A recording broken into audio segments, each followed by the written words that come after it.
কেউ যদি তোমাদেরকে তেড়ে না আসে, ধর্মযুদ্ধে লিপ্ত না হয় তোমাদের সাথে, তোমাদেরকে ভিটেমাটি ছাড়া করতে না চায়, তাদের সাথে ভালো আচরণ করতে আমি আল্লাহর কোনো নিষেধ নাই। লা ইয়াত্তাখিযুল মুমিনুনা আল কাফিরিনা আউলিয়া মিন দুনিল মুমিনিন, অর্থাৎ বিশ্বাসীরা যেন আরেক বিশ্বাসীকে ছাড়া কোনো কাফিরকে তাদের আউলিয়া না বানায়। এখন আউলিয়া মানে কি? আউলিয়ার অর্থ করতে যে অনেকে অর্থ করে বন্ধু, অনেক ট্রান্সলেশনে কি বলে বন্ধু, আসলে এই অর্থটা ভুল। মুমিন যেন মুমিন ছাড়া অন্য কাউকে বন্ধু না বানায়, কথাটা ঠিক না। তাহলে সঠিকটা কি আমরা বলবো এখনই। আরেকটা আয়াত এরকম আছে, কনফিউশনে পড়ে যায়, সূরাতুল মায়েদার 51 নম্বর আয়াত। আল্লাহ তাআলা বলছেন, ইয়া আইয়ুহাল্লাযীনা আমানু লা তাত্তাখিযুল ইয়াহুদা ওয়ান নাসারা আউলিয়া, মানে ওহে বিশ্বাসীরা, তোমরা ইহুদি নাসারাদেরকে তোমাদের আউলিয়া বানিও না। এটার অর্থ অনেকে করে কি বন্ধু। তার মানে এই দুই আয়াতের অর্থ করতে যে অনেকে বলে মুমিন যেন মুমিন ছাড়া কোনো কাফিরকে আউলিয়া না বানায়, মানে বন্ধু না বানায়। আবার পরের আয়াতে, ওহে বিশ্বাসীরা খবরদার ইহুদি নাসারাদেরকে তোমাদের আউলিয়া বানিও না, অর্থ কি করে বন্ধু বানিও না। এই ব্যাপারটাতে সংশয়। আসলে আউলিয়া শব্দটা হচ্ছে বহু বচন, এর এক বচন হচ্ছে ওয়ালি। আমরা বলি না ওয়ালি, ওয়ালি ওলি বলি না, ওলি বড় আল্লাহর ওলি, এই ওলি আর কি, শুদ্ধ আরবি হচ্ছে ওয়ালি। তো ওয়ালির প্লুরাল হচ্ছে আউলিয়া। ওয়ালির অনেক অর্থ, বন্ধু বা ফ্রেন্ড এটাও জন্য একটা অর্থ, আরো অনেক অর্থ আছে। এখানে আসলে পারফেক্ট অর্থ হবে যদি আপনি বলেন যে বন্ধু না বলে যদি অর্থ আপনি গার্ডিয়ান বলেন, প্রোটেক্টর বলেন, ভেরি ইন্টিমেট ক্লোজ ফ্রেন্ডশিপ বলেন, তখন অর্থটা ঠিক আছে। তার মানে সঠিক অর্থ হবে কোনো মুমিন যেন মুমিনকে বাদ দিয়ে কোনো কাফিরকে তার গার্ডিয়ান না বানায়। পার্থক্য আছে না? এক জায়গায় বলা হলো বন্ধু, আর আরেক জায়গায় বলা হচ্ছে গার্ডিয়ান। সো গার্ডিয়ান যদি বলা হয় তাহলে পারফেক্ট অর্থ হয়, মানে আমরা কোনো নন মুসলিমকে আমাদের গার্ডিয়ান বানাতে পারবো না। পারবো নাকি? আমাদের গার্ডিয়ান ওরা কিভাবে হবে? হলে তো আমাদের ইমানদার যিনি আছেন, আমাদের নেতা, আমাদের প্রিয় ভাজন যিনি আমাদেরকে গাইড করে লিড দেয়, সে হবে মুমিন, হবে মুমিনের বলি, আল্লাহ আল্লাহ রাসূল হবে মুমিনদের বলি। তো ওয়ালায়া যেটা গার্ডিয়ানশিপ, এটা হচ্ছে আ'লা মিনাস সাদাকা, বন্ধুত্বের চেয়ে এটা অনেক উপরে। কিন্তু সিম্পলি আমরা যে ভুলটা করে ফেলি, আমরা বন্ধু বলে ফেলি। কাফির আমার বন্ধু হতে পারবে না, ইহুদি নাসারা আমার বন্ধু হতে পারবে না, এটা ভুল। আসল অর্থ হবে ইহুদি নাসারা কাফির অন্য ধর্মের কেউ আমাদের গার্ডিয়ান হতে পারবে না। কথা বুঝতে পেরেছেন? তাহলে প্রথম পয়েন্টটা ক্লিয়ার না? বন্ধু হতে কোনো সমস্যা নাই, স্বাভাবিক যে ফ্রেন্ডশিপ এটা হতেই পারে। যে কারোর সাথে হতে পারে না? হতে পারে। এই যে এখানে আপনি আছেন, এই যে কাওয়ান কাওয়ান বলতেছিলাম কেন? আপনাদেরকে বোঝানোর জন্য আর কি। কাওয়ান ওয়ার্ডটা আমার লাগতেছিল আপনাদেরকে বোঝানোর জন্য। তো তারা আপনাদের আসলে কাওয়ান হতে পারে, বন্ধু হতে পারে, কোনো সমস্যা নাই। কিন্তু তাদেরকে ওইরকম লয়াল গার্ডিয়ানশিপ দেওয়া যাবে না, তাদেরকে প্রোটেক্টর হিসেবে নেওয়া যাবে না, কিন্তু স্বাভাবিক বন্ধুত্ব হতে পারে। তাহলে প্রথম যেই আমাদের মিসকনসেপশন, এটা আপনাদের কাছে ক্লিয়ার হয়েছে? ক্লিয়ার। এটা আরো ক্লিয়ার হবে আপনাদের কাছে আমি যদি কোরআনের আরেকটা আয়াতকে এখানে রেফার করি, সূরাতুল মুনতাহিনার 8 নম্বর আয়াত, যে আয়াতটি দিয়ে আমি আজকের আলোচনা শুরু করেছি। সেখানে আল্লাহ তাআলা বলছেন, লা ইয়ানহাকুমুল্লাহু আনিল্লাযীনা লাম ইউকাতিলুকুম ফিদ-দীন ওয়া লাম ইউখরিজুকুম মিন দিয়ারিকুম আন তাবাররুহুম ওয়া তুকসিতু ইলাইহিম ইন্নাল্লাহা ইউহিব্বুল মুকসিতিন।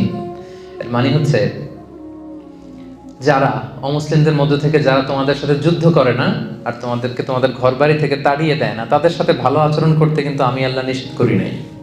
তাদের সাথে মহানুভবতা দেখাতে, ন্যায় পরায়ণতা দেখাতে, সুন্দর আচরণ দেখাতে কিন্তু আমি আল্লাহ নিষেধ করি নাই, বরং এটাই আমি আল্লাহর আদেশ। কারণ ইন্নাল্লাহা ইউহিব্বুল মুকসিতিন, আল্লাহ তাআলা ন্যায় পরায়ণ যারা আছে তাদেরকে পছন্দ করে। অন্যের প্রতি যারা দয়া দেখায় তাদেরকে আল্লাহ তাআলা কি করে? পছন্দ করে। তাহলে আমরা কিন্তু বুঝতে পারলাম দুইটা কাজ যারা করে তাদের সাথে আমাদের সমস্যা, কিন্তু এই দুইটা কাজ যে সমস্ত অমুসলিমরা করছে না আমাদের সাথে, তাদের সাথে আমাদের কোনো ঝামেলা নাই।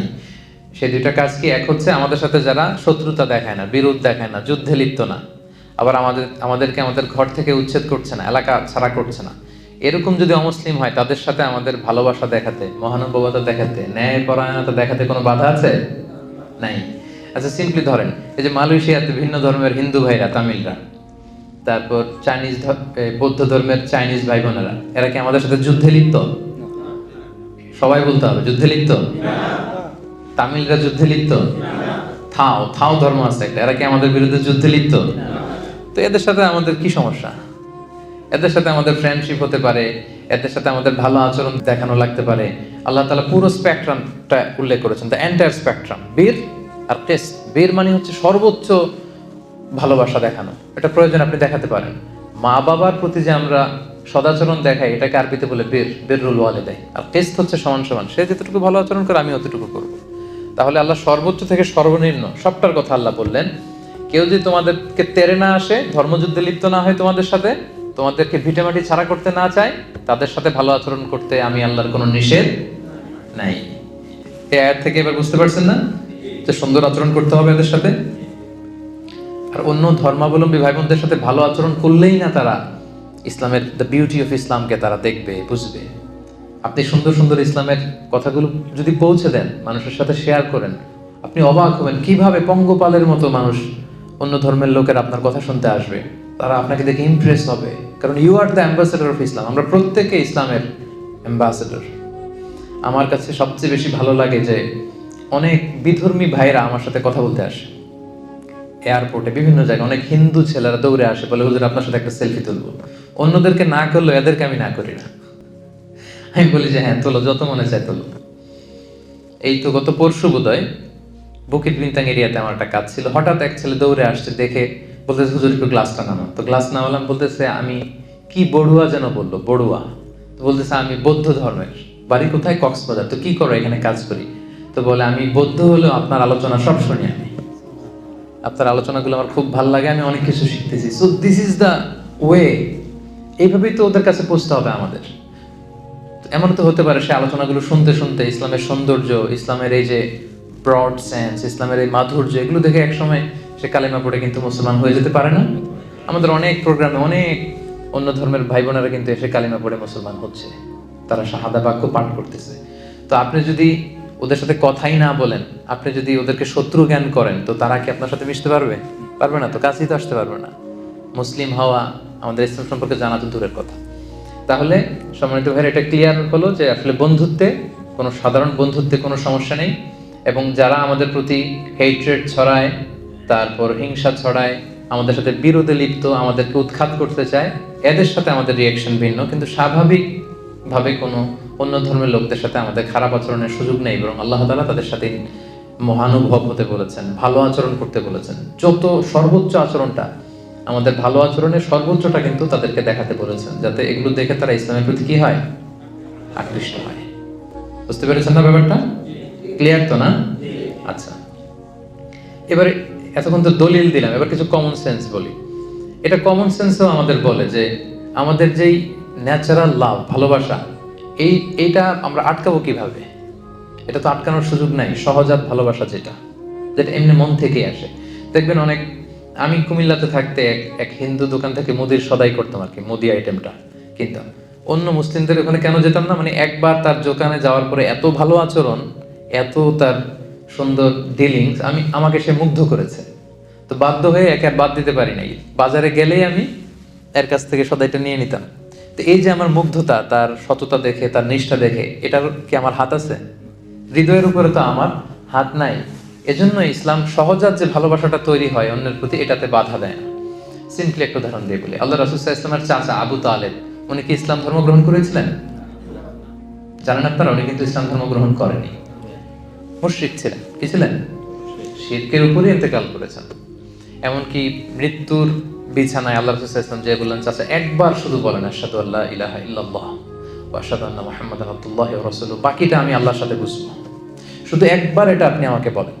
কারণ আজীবন রাসূল সাল্লাল্লাহু আলাইহি ওয়াসাল্লামকে শেল্টার দিয়েছিলেন উনি, আর্থিক shelter, financial shelter, political shelter, social shelter. মানে নিজের বাবা যেরকম সন্তানকে আগলে রাখে, রাসূল সাল্লাল্লাহু আলাইহি ওয়াসাল্লামের চাচা আবু তালেব আগলে রেখেছিলেন, কিন্তু ইসলাম ধর্ম গ্রহণ করেননি। তো রাসূল সাল্লাল্লাহু আলাইহি ওয়াসাল্লাম এই চাচাকে অনেক ভালোবাসতেন। তো রাসূল সাল্লাল্লাহু আলাইহি ওয়াসাল্লাম যে ভালোবাসতেন, এটা কি অপরাধ ছিল? কারণ এটা সহজাত ভালোবাসা, এটা এমনিতেই চলে আসে। উনি মুশরিক ছিলেন, কিন্তু রাসূল সাল্লাল্লাহু আলাইহি ওয়াসাল্লাম অত্যন্ত ভালোবাসতেন। রাসূল সাল্লাল্লাহু আলাইহি ওয়াসাল্লামের প্রথম বিয়েটা আম্মা জান খাদিজাতুল কুবরা রাদিয়াল্লাহু তাআলা আনহার সাথে উনি নিজে পড়িয়েছেন, উনি নিজে খুতবা দিয়েছেন। বিয়ের মোহরানাটা নিজ পকেট থেকে আদায় করে দিয়েছেন। সুবহানাল্লাহি ওয়া বিহামদিহি। তো তাহলে আমরা কমন সেন্সে বুঝি যে সহজাত ভালোবাসা, ভালো লাগা, এটাতে কোনো দোষ নাই। যেমন আপনার ক্লাসমেট থাকতে পারে, হিন্দু ক্লাসমেট, যারা চাকরি করেন, কলিগ থাকতে পারে, বৌদ্ধ কলিগ থাকতে পারে না? তো সে বৌদ্ধ, সে হিন্দু বিদায় কি আপনি আর চোখে তাকাবেন তার দিকে? সেও তো মানুষ, সেও কি মানুষ। সবার বাবা মা আদতে কিন্তু একজন, আদম আর হাওয়া। ঘুরে ফিরে কিন্তু আমরা ওই ওই বড় বিগ ফ্যামিলির part of the big family, কি বলেন? সেই জন্য ইসলাম সহজাত ভালোবাসাকে নিষেধ করে না, যেটা এমনি একটা মুগ্ধতা কাজ করে, কারো সততা, কারো নিষ্ঠা দেখে তার প্রতি একটা ভালো লাগা, বন্ধুত্ব হতে পারে। বন্ধুত্বে কোনো সমস্যা নেই। সমস্যা হচ্ছে গার্ডিয়ান বানানো যাবে না। আমার সবকিছু আমি এর হাতে ছেড়ে দিলাম, উনি আমার যেটা বলে ওইটাই আমি করি না, এটা করতে নিষেধ করেছেন। আউলিয়া বলতে ওইটাকে নিষেধ করেছেন।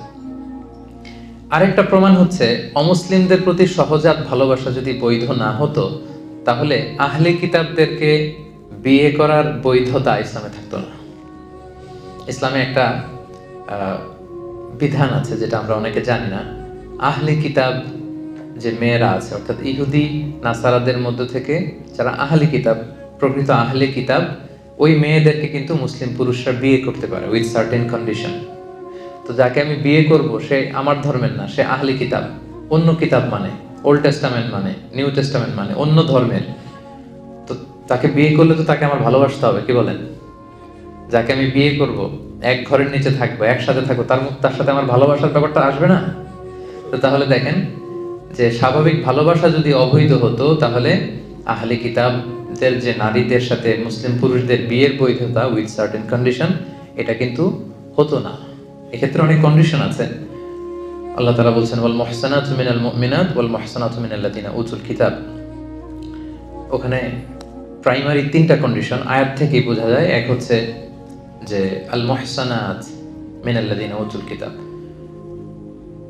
তারা সচ্চরিত্রা নারী হতে হবে, মানে তারা ভার্জিন হতে হবে, তাদের চরিত্র তারা নষ্ট করে ফেলেছে, এরকম ইহুদি খ্রিস্টান নারীকে মুসলিম পুরুষ বিয়ে করতে পারবে না। এরপর মিনাল্লাযিনা উতুল কিতাব, প্রকৃত আহলে কিতাব হতে হবে, মানে কিতাবের প্রতি বিশ্বাস থাকতে হবে। আয়াত থেকে যেটা বোঝা যায়, তাদের যে প্রকৃত অরিজিনাল বুক, যেখানে মুসা আলাইহিস সালামের কথা সংরক্ষিত আছে, ঈসা আলাইহিস সালামের কথা, এটা তাদেরকে মানতে হবে। তারপরে হচ্ছে মুসলিম দেশে হতে হবে এই বিয়েটা, অমুসলিম দেশে হলে চলবে না, ইবনে আব্বাস রাদিয়াল্লাহু তাআলা আনহুর মতে। এরপর আরো অনেক স্কলাররা মত দিয়েছেন যে তাদের সাথে শিরকের অ্যাটাচমেন্ট থাকতে পারবে না। সেইভাবে অনেক অনেক কন্ডিশন।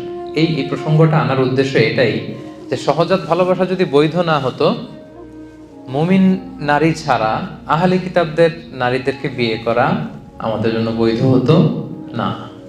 তো তাহলে আমরা বুঝতে পারলাম আলোচনার এই পর্যায়ে এসে এতটুকু ক্লিয়ার, স্বাভাবিক ফ্রেন্ডশিপে কোনো সমস্যা নাই। সমস্যা হচ্ছে গার্ডিয়ানশিপ বানানো যাবে না। ক্লিয়ার হয়েছে সবাই?